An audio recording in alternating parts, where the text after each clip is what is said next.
Don't open this door unless you're ready to hear why I came. The words were barely louder than the hum of the hotel air conditioner, but they pulled Ethan Cole fully awake. He stared at the digital clock beside the bed. 2:07 a.m. 3 knocks came again. Slow, controlled, deliberate. Ethan slipped out from beneath the blanket and glanced toward the other bed, where his 8-year-old daughter, Sophie, slept curled beneath a white comforter, one hand resting beside the stuffed rabbit she had carried since kindergarten. Another knock. Mr. Cole, a woman's voice this time. Ethan froze. He knew that voice. Less than 12 hours earlier, it had commanded a ballroom filled with executives, investors, and people whose watches probably cost more than his pickup truck. Now it sounded different. Smaller. Human. Ethan crossed the dark room and stopped at the door. Who is it? Silence held for 2 seconds. Claire Whitmore. Ethan's hand remained on the deadbolt. Claire Whitmore, CEO of Whitmore Hospitality Group. The woman whose name appeared in polished brass downstairs. The woman who owned this hotel and dozens like it across the country. At 2 in the morning, she was standing outside the room of a temporary maintenance contractor. Nothing about that made sense. Ethan looked through the peephole. Claire stood alone beneath the soft gold hallway lights. No assistant. No security detail. No tailored jacket from the evening reception. She wore dark slacks and a simple cream sweater, her blonde hair loosely pulled back, and for the first time since Ethan had met her, she didn't look powerful. She looked worried. Then the elevator chimed. Claire turned sharply. 2 men stepped into the hallway, nearly 40 feet away. Ethan couldn't hear what they said, but Claire's expression changed. Mr. Cole, she whispered. Please. Ethan opened the door only a few inches. What's going on? Claire looked toward the elevator, then back at him. Can I come in? Why? Because if they see me standing here, we're both in trouble. Ethan studied her face. No arrogance. No executive polish. Just urgency held together by discipline. He opened the door wider. Claire stepped inside. Ethan closed it quietly and turned the deadbolt. Click. The sound seemed strangely loud in the sleeping room. Claire remained near the door while Ethan glanced toward Sophie. Still asleep. Keep your voice down, he said. My daughter's sleeping. Claire looked across the room, and something softened in her eyes. I know. Ethan turned back. Then start talking. Claire took one slow breath. Outside, footsteps moved past the room and faded into the carpeted distance. Neither of them spoke until the hallway became quiet again. Then Claire reached into her pocket and placed a small flash drive on the table between them. Ethan looked at it, then at her. What's that? Claire didn't answer immediately. Her fingers trembled once before she folded her hands together. Ethan, there's something you need to understand. At 2 in the morning? Especially at 2 in the morning. He waited. Claire raised her eyes to his, and whatever fear had brought one of America's most controlled executives to his door was suddenly replaced by something heavier. Respect. Regret. Maybe both. I know what you did, she said. Ethan's expression changed. Claire stepped closer to the table. And by sunrise, everyone else might know too. 36 hours earlier, Ethan Cole had driven into the Whitmore Grand parking lot believing his biggest problem was a broken hotel control system. He had no idea that before his daughter packed her little suitcase again, his quiet dignity would place him at the center of a secret powerful people had spent millions trying to bury. 36 hours earlier, Ethan Cole's faded blue pickup rolled beneath the stone entrance of the Whitmore Grand just after 7 in the morning. The hotel rose above downtown Denver in glass and limestone, the kind of place where uniformed attendants opened doors before guests could touch the handles and black luxury cars waited quietly along the curb. Ethan parked beside the service entrance and killed the engine. For a moment, he simply sat there. Is this where you are working? Sophie asked from the passenger seat. For 2 days. It looks expensive. Ethan smiled. That is because it is.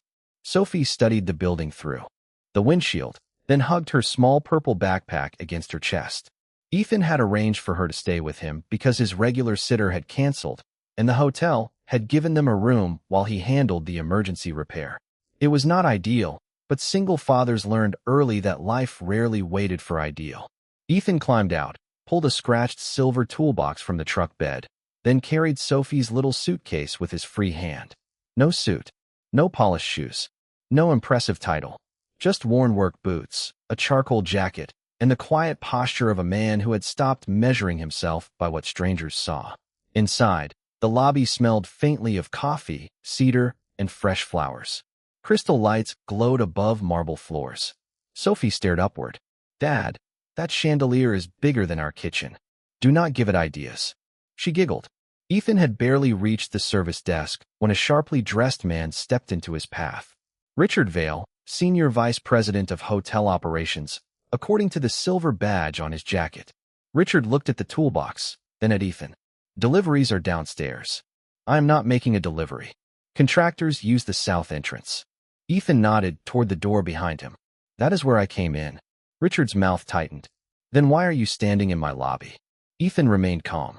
"Because your building automation system has failed 6 times since midnight. Your engineering team cannot isolate the fault, and someone called me to find out why."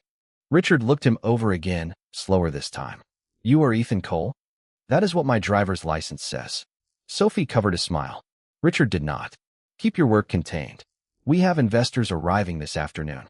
Then I should probably get started." Ethan picked up his toolbox. No argument. No wounded pride. Dignity did not require an audience. He had taken 3 steps when Sophie's folder slipped from her backpack. Colored pages scattered across the marble. "Oh no." Sophie crouched quickly, but another hand reached one drawing first. A woman in a tailored navy suit had stopped beside them. Blonde hair framed a composed face, and half a dozen executives waited several feet behind her, as though the entire lobby had learned to move at her pace. She studied Sophie's drawing of a crooked house beneath an enormous yellow sun. "This is beautiful," she said. Sophie looked up. "The windows are uneven." The woman's expression softened. "Most real homes are not perfect either." Ethan stepped closer. "Sophie, let the lady get to work." Richard appeared instantly. "Miss Whitmore, the board is waiting." Ethan's eyes shifted toward her. Claire Whitmore, the woman whose company owned the building. Sophie accepted her picture, unaware that everyone nearby had suddenly become careful with their breathing. "Thank you," Sophie said. Claire smiled. "You are welcome." Then Sophie tilted her head with the fearless honesty only an 8-year-old could carry. "You look really tired." Richard froze. One executive looked at the floor. Ethan gently touched Sophie's shoulder. "Sophomore." But Claire did something nobody expected. She laughed. Not the measured laugh of an executive at a business dinner. A real one. Brief, surprised, almost forgotten. "I probably am," she admitted. Sophie nodded seriously. "My dad says tired people need breakfast before they make important decisions." Claire glanced at Ethan. For one quiet second, titles disappeared. "Your dad sounds wise." Ethan picked up his toolbox. "He mostly sounds that way before 8 in the morning." Claire watched him walk toward the service corridor with Sophie beside him, and something about the man in worn boots stayed with her. She did not yet know that before the day was over, Ethan would find something inside her hotel that no repairman was ever supposed to see. By 9:15 that morning, Ethan had already learned 2 things about the Whitmore Grand. First, the coffee in the employee break room was stronger than anything served beneath a silver lid upstairs. Second, the building was not malfunctioning the way everyone believed. He sat before an engineering terminal in a narrow service room 3 floors below the lobby while Sophie colored quietly at a nearby desk. Cooling fans whispered behind steel cabinets. Green indicator lights blinked in steady rows. "Find it yet?" Sophie asked. "I found something." "Is that good?" Ethan leaned closer to the screen. "Ask me again in 10 minutes." The hotel engineering manager, Paul Mercer, entered carrying 2 paper cups. "Tell me you have good news." Ethan pointed toward the maintenance history. "Your ballroom climate controls failed at 12:43 this morning. Elevators reported a communication fault at 1:17. Then the West Tower lighting system reset at 3:12. Paul nodded. "That is why we called you. Those systems do not share the same failure point." Meaning? Ethan studied the timestamps. Meaning 3 unrelated systems did not accidentally develop problems within 3 hours. Paul stopped drinking his coffee. "You think somebody caused it?" "I think somebody wants it to look accidental." Before Paul could answer, the lights flickered. Once. Twice. Then the room went dark. Sophie gasped. "Dad, I am right here." Emergency lights glowed red along the wall. Ethan remained still, listening. A ventilation fan slowed. Somewhere beyond the door, an alarm chirped and stopped. Then Ethan's terminal restarted. He watched lines of diagnostic data appear. One command caught his attention. Manual override. Authorized access. Executed 11 seconds before the failure. Ethan copied the log to his secure service drive. That was not a bad circuit, he said quietly. Paul stared at him. Who has authorization? More people than I would like to admit. 40 minutes later, Ethan stood inside the grand ballroom beneath chandeliers bright enough to turn the polished floor into gold. Nearly 300 chairs faced a stage prepared for the afternoon investor presentation. Richard Vail marched toward him. Claire followed several steps behind with two executives. Why is my ballroom running on backup controls? Richard demanded. Because your primary system received an unauthorized command. Impossible. Computers do not care whether something is convenient, Mr. Vail. Richard's jaw tightened. Our engineers said equipment failure. Then your engineers were looking at the equipment instead of asking who told it to fail. Silence settled beneath the chandeliers. Claire stepped forward. Can you prove that? Ethan met her eyes. I can prove the command was deliberate. I cannot prove who sent it. Richard gave a dismissive laugh. So this is speculation. No. Speculation is naming someone without evidence. I have not done that. Claire studied him differently now. What happens if it happens during the presentation? Best case, you lose lights and climate control. Worst case. Ethan glanced toward Sophie, who stood near the doorway holding her purple backpack. 300 guests discover how quickly confidence disappears when a building stops behaving the way they expect. Claire folded her arms. Can you stop it? Yes.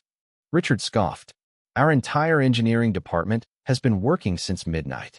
Ethan did not look at him. Then let them keep working. Claire's eyebrows lifted. And you? Ethan picked up his toolbox. I am going to find the door somebody left open. For the next 2 hours, he traced access points through service corridors, control rooms, and network cabinets. He spoke little. He checked everything twice. At 12:28, he found it. A remote administrative pathway hidden beneath an outdated vendor account that should have been disabled 18 months earlier. Ethan closed the access, isolated the controls, and restarted the primary system. One by one, the ballroom lights steadied. Cool air moved through the vents. The building seemed to breathe again. Claire had been watching from the doorway. You found it. I found how they got in. They? Ethan looked at her. Machines fail randomly, Miss Whitmore. People usually have reasons. She stepped closer. Who are you, Ethan Cole? He closed his toolbox. The man you hired to fix the lights. Claire shook her head slowly. No, you are not. Ethan said nothing.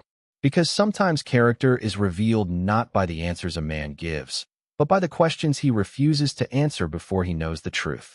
And across the ballroom, Richard Vail was watching them both. By 7:30 that evening, the Whitmore Grand had returned to the effortless perfection expensive hotels were paid to create. The investor presentation had ended without a single flickering light. Crystal glasses chimed in the ballroom. Soft piano music drifted through the lobby, and nobody among the guests knew how close the afternoon had come to embarrassment. Ethan preferred it that way. He had never trusted people who needed applause for doing the job they had promised to do. Upstairs, Sophie had changed into pajamas and spent 20 minutes explaining why room service grilled cheese tasted better when somebody else carried it through a hallway. Ethan had promised to eat with her after finishing one final diagnostic report, but when he returned to the employee break room, Sophie was sitting at a small table beside Claire Whitmore. Between them sat an open pizza box. Ethan stopped in the doorway. Should I ask? Sophie lifted a slice. Miss Whitmore missed dinner. Claire looked almost embarrassed. Her navy jacket was gone, leaving a simple white blouse with the sleeves folded neatly at her wrists. Your daughter found me near the service elevator. I found her looking at the vending machine like it had personally offended her, Sophie corrected. Ethan tried not to smile. That sounds serious. Claire laughed softly. Apparently, I needed supervision. Ethan poured himself coffee and sat across from them. For several minutes, nothing remarkable happened. Sophie talked about school, her rabbit, and a science project involving bean plants. Claire listened. Really listened. No phone in her hand. No assistant whispering schedules. No room full of people waiting for permission to speak. The fluorescent lights hummed overhead. The pizza was lukewarm.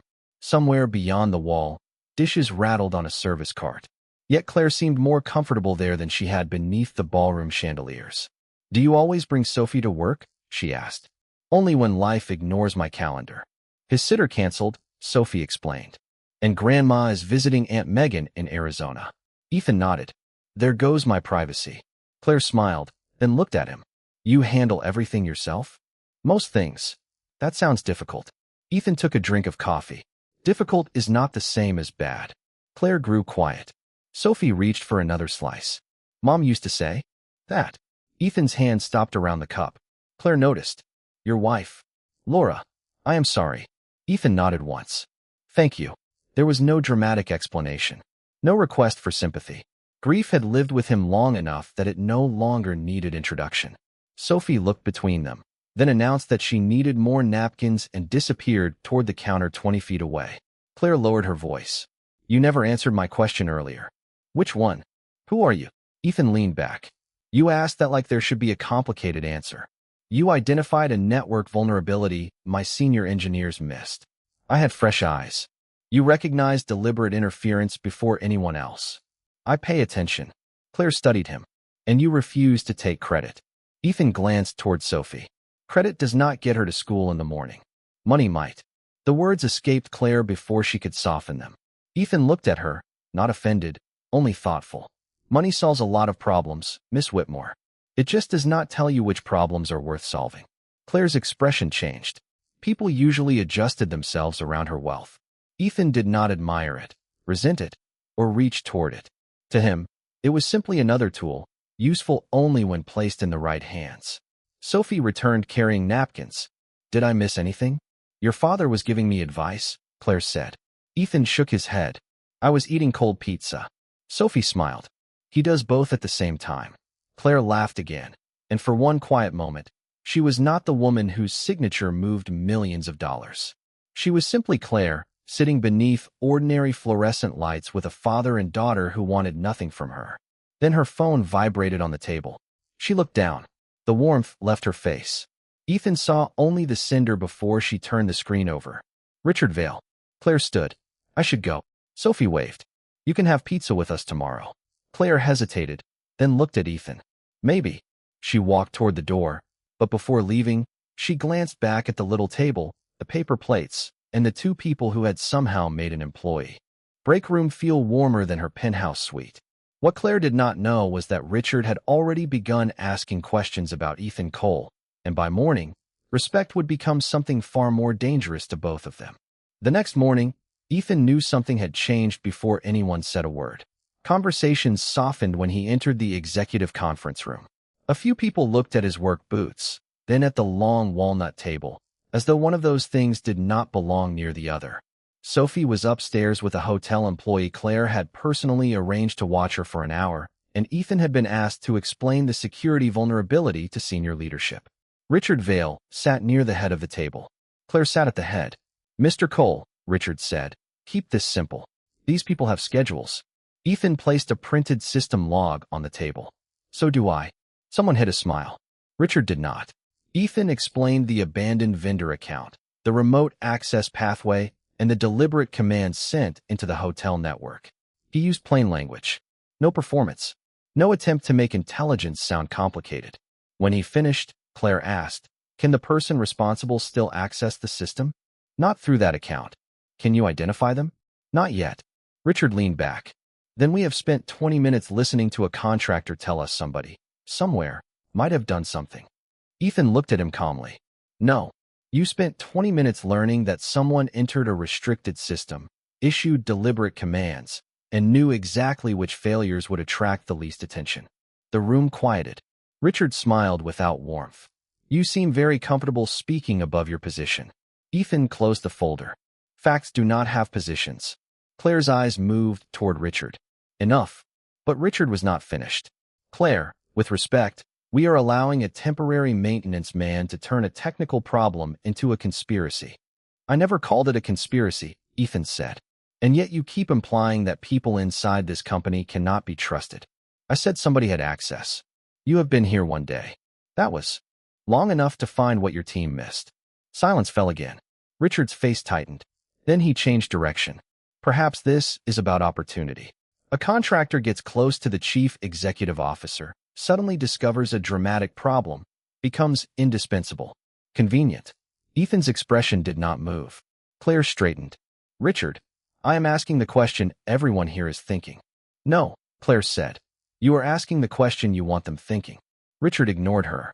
You bring your child into a luxury hotel, spend time around senior executives, and now we are supposed to believe none of this benefits you? Ethan's hand rested on the folder. He could have defended his resume. He could have listed credentials. He could have reminded Richard who had saved yesterday's investor presentation. Instead, he stood. You can disrespect my paycheck. His voice was quiet enough that everyone had to listen. You can disrespect my job. He paused. You do not disrespect my daughter. Richard opened his mouth. Ethan raised one hand, not in anger, but finality. Sophie did not come here looking for anything. She came because her sitter canceled and her father still had to work. If that embarrasses you, Mr. Vale, then the problem is not where she belongs. No one moved. Even the faint hum of the ventilation system seemed suddenly loud. Claire looked at Ethan with something deeper than admiration. Respect had weight when it was earned without demanding it. Ethan picked up his folder. If you want my technical findings, they are all there. If you want me to stay, I will finish the job. If you want someone who knows his place, find someone else. He turned toward the door. Claire stood. Ethan. He stopped, but did not turn. Please stay. Richard stared at her. Claire continued. Not because I am asking you to tolerate disrespect. Because I am asking you to help me find the truth. Ethan finally looked back. Before he could answer, the conference room door opened, and Sophie appeared beside the hotel employee, clutching her purple backpack. Dad. Her eyes moved around the silent room. Did I do something wrong? Ethan's face softened immediately. No. Sweetheart. He walked to her and knelt. You did absolutely nothing wrong.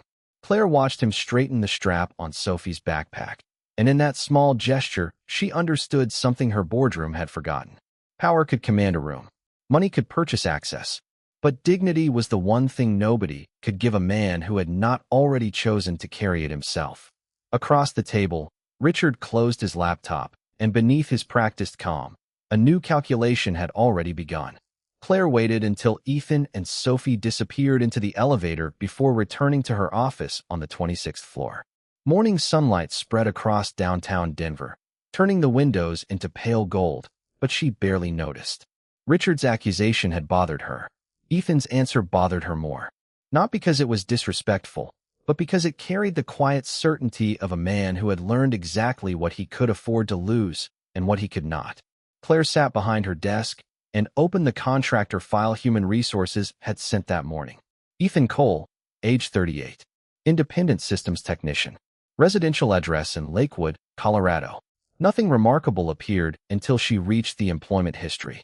6 years earlier, Ethan had been a senior systems engineer for Halcyon Building Technologies, earning nearly 3 times what he earned now. Claire stopped. She searched the archived records. There it was.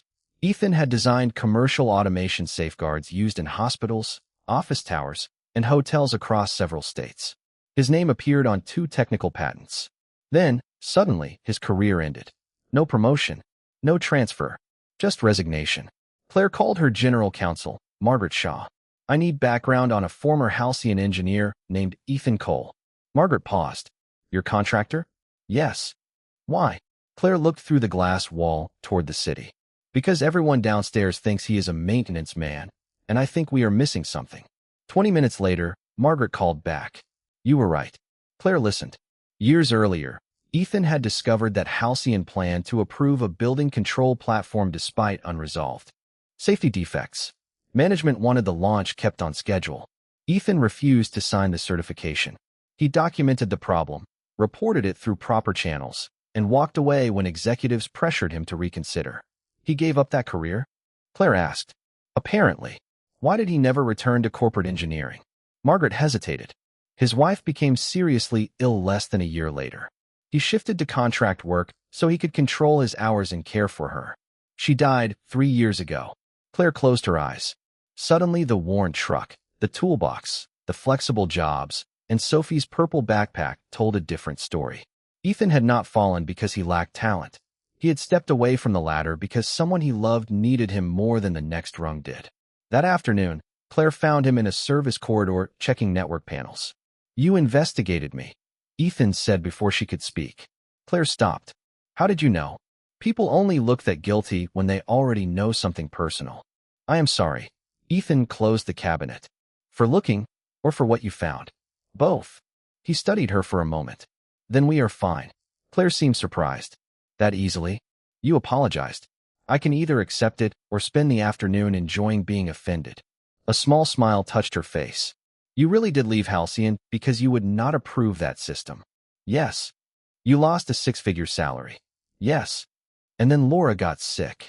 Ethan's expression softened at his wife's name. Yes. Claire lowered her voice. Most people would call that unfair. Ethan looked through a nearby window where the Rocky Mountains stood faintly beyond the city. Life does not promise fairness. Then what does it promise? Nothing. He picked up his toolbox. That is why character matters. It is one of the few things you actually get to choose. Claire had spent years around people who treated wealth like proof of worth. Ethan had lost money, status, his career, and the woman he loved. Yet somehow he had kept the part of himself that success often took from others. Before Claire could answer, Ethan's tablet chimed. He looked down at the latest access report. His face changed. What is it? Claire asked. Ethan enlarged the log. The hidden vendor pathway had been accessed again, but this time the connection had come from inside the hotel. Claire. It was the first time he had used her first name. Whoever is doing this knows I found the first door. Claire stared at the screen. Can you trace it? Ethan nodded slowly. I already did. He turned the tablet toward her. The access request had originated from an executive floor terminal registered to the Office of Operations. Claire looked toward the elevators. Richard Vale's office was at the end of that floor. Ethan did not accuse him. He did not need to.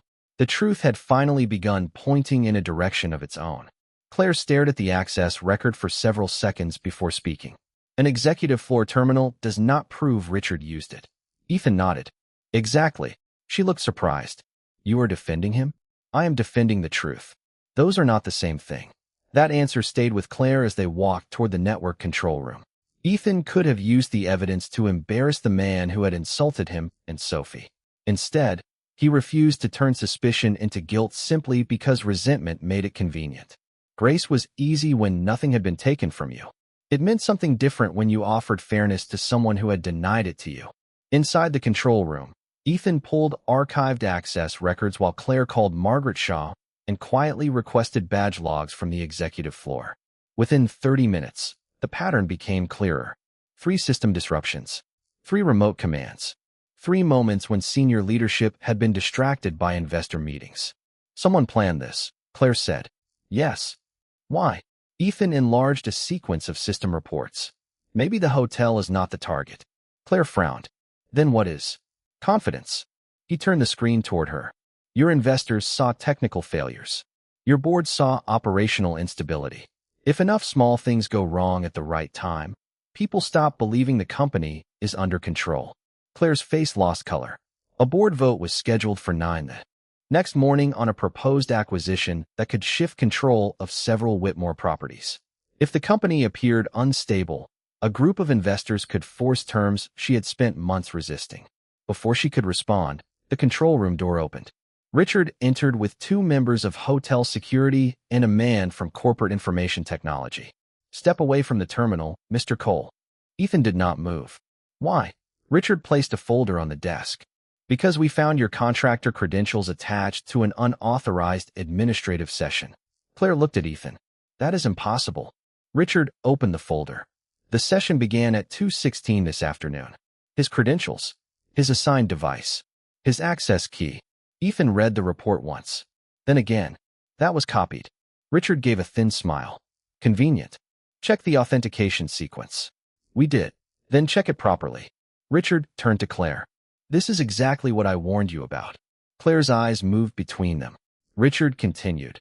He arrives, discovers a crisis nobody else can see, gains your confidence, and suddenly becomes the only person capable of fixing it.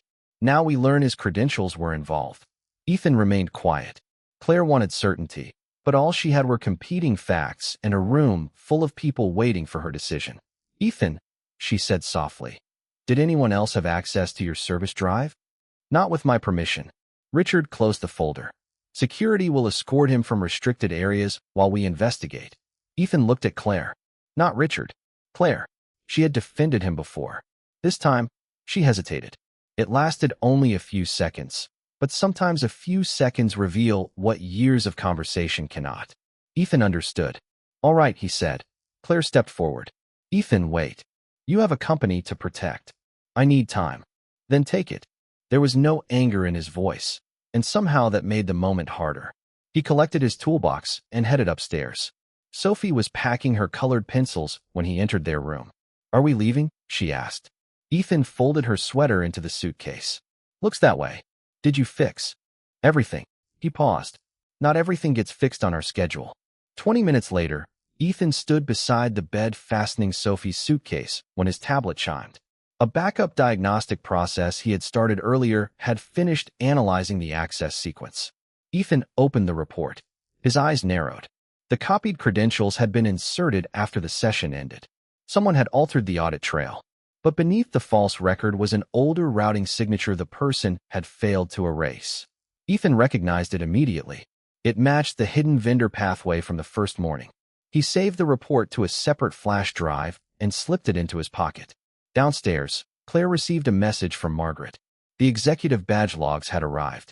Richard's office had been empty during the latest intrusion, but one badge had entered 3 minutes before the command was sent, and it belonged to a member of the acquisition team scheduled to sit beside Richard at tomorrow morning's vote. Claire looked toward the elevator, finally understanding the trap. Ethan had not created the crisis. Someone had used him to complete it, and by doubting him at exactly the right moment, Claire had done precisely what they needed.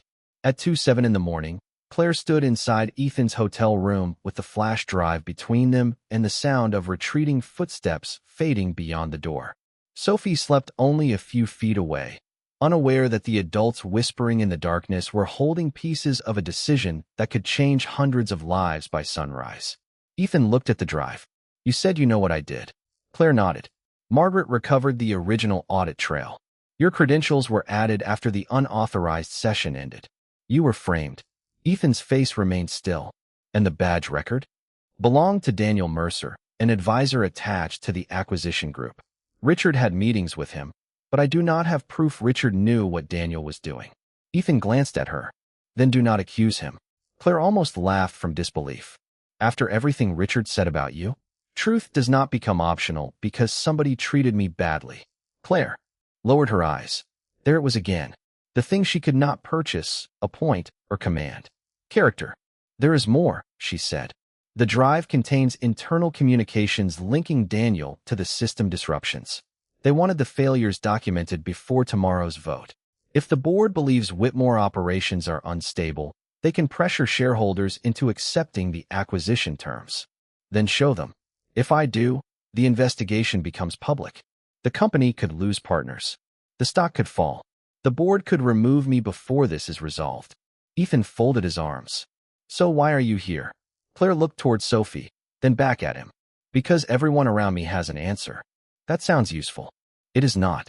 My attorneys tell me what protects the company. My board tells me what protects the share price. My advisors tell me what protects my position.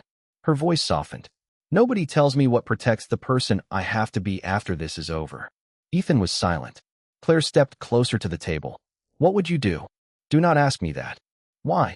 Because tomorrow you have to live with what you do. Claire stared at him. Ethan continued. If you hide the truth and keep your job, you still know what you protected. If you tell the truth and lose your job, you still know what you protected. I cannot choose which one matters more to you. The air conditioner hummed softly. A car passed 20 floors below. Claire looked at the flash drive as though it weighed far more than a piece of plastic should. I failed you today, she said. Ethan said nothing. When Richard accused you, I hesitated. You did. I wanted certainty. That is reasonable. No. Claire shook her head. I had enough certainty to know you deserved respect while I investigated. I chose what was easier for the room. Ethan's expression softened, but he did not rescue her from the truth. Grace was not pretending a mistake never happened. Sometimes grace was allowing someone the dignity of owning it. Claire took a slow breath. There is another reason I came here. Ethan waited. You are the first person I have met in years who knew who I was and never wanted anything from me. That is not entirely true. Claire looked up. What do you want? Ethan glanced toward his sleeping daughter. I want Sophie to grow up believing that doing the right thing still matters when it costs something. Claire's eyes filled with quiet understanding. And from me. Ethan met her gaze. The same thing. She looked away for a moment. That is what frightens me. Why? Because somehow, your respect is the one thing in this building I am afraid to lose. Ethan did not answer quickly. Then he pushed the flash drive gently toward her. You did not come here for my permission, Claire. She looked at him. Then what did I come for? To remember that you already know what is right. Claire closed her fingers around the drive. For the first time that night, her hands stopped trembling. Outside, Denver slept beneath the cold Colorado sky. Inside that quiet room, a chief executive officer made a decision no board had voted on, no attorney had approved, and no amount of money could make easier. At 9 in the morning, Claire Whitmore would walk into the most important meeting of her career, carrying the truth, even if telling it cost her everything. At 9 the next morning, the Whitmore Grand boardroom was so quiet that Claire could hear the soft click of the wall clock behind her. 12 board members sat around the long walnut table. Richard Vail occupied his usual seat. Daniel Mercer sat 2 chairs away, composed and confident, a leather portfolio resting beside his coffee. Ethan was not there. He had never asked to be there. Claire entered alone, carrying the flash drive in one hand. Before we vote, she said, there is something this board needs to see. Daniel leaned back. Claire, the agenda is already behind schedule. Then this will be worth the delay. She connected the drive to the presentation system. The screen filled with access logs, timestamps, internal messages, and the original audit trail. Claire explained the hidden vendor account. She explained the deliberate disruptions. Then she showed the altered record that had falsely attached Ethan's credentials to an unauthorized session. Nobody interrupted. Daniel's confidence slowly disappeared. These records require independent verification, he said. They have it, Claire replied. Margaret Shaw placed a certified forensic report on the table. Claire continued. The disruptions were designed to create the appearance of operational instability before today's acquisition vote. Mr. Cole discovered the pathway. Someone then altered the records to make him appear responsible. Richard looked toward Daniel. You told me the evidence against Cole came directly from information technology. Daniel closed his portfolio. I reported what I was given. Claire met his eyes. And now the board will determine exactly who gave it to you. She could have stopped there. She had protected the company. She had protected the vote. But redemption required more than exposing someone else's failure. Claire turned toward the board. There is one more thing. Richard frowned. Claire. She ignored him. Yesterday, an innocent man was questioned in this building because evidence had been manipulated against him. I did not create that evidence, but when he deserved my respect, I hesitated. The room became still. That was my failure. Leadership does not mean taking credit when things go right and hiding behind procedure when they do not. Richard lowered his eyes. Claire looked around the table. If telling the truth about this costs me this position, then that is a cost I will accept. Nobody spoke for several seconds. Then the board chair closed the acquisition folder. The vote is suspended pending investigation. By noon, Ethan's name had been cleared. Daniel was removed from the acquisition process, and an independent review began. Richard found Ethan near the service entrance loading his toolbox into the faded blue pickup. Sophie sat inside drawing on a notepad. Mr. Cole. Ethan turned. Richard seemed uncomfortable without a conference table between them. I was wrong about you. Ethan waited. And about your daughter. Richard swallowed. I am sorry. Ethan nodded. Thank you. No humiliation. No victory speech. Just grace. Claire arrived moments later carrying an envelope. I have an offer. Ethan glanced at it. If that is a check, save yourself. The paper. Claire smiled. It is a job. Director of Systems Integrity. Flexible schedule. You would build the safeguards you told us we should already have. Ethan opened the envelope and read quietly.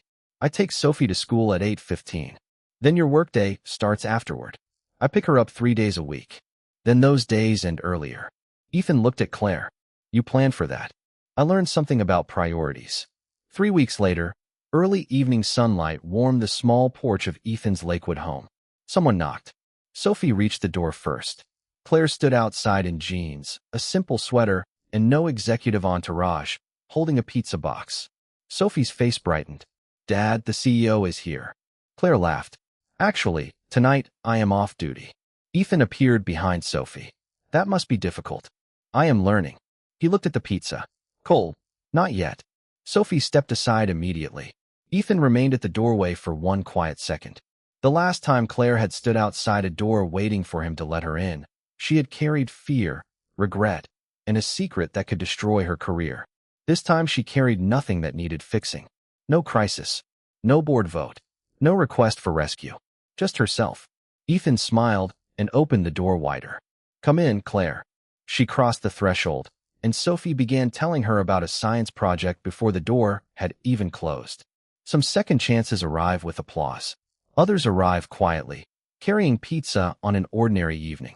And sometimes the greatest measure of a life is not how high a person rises, but whether they still recognize dignity, grace, and love when those things appear without a title.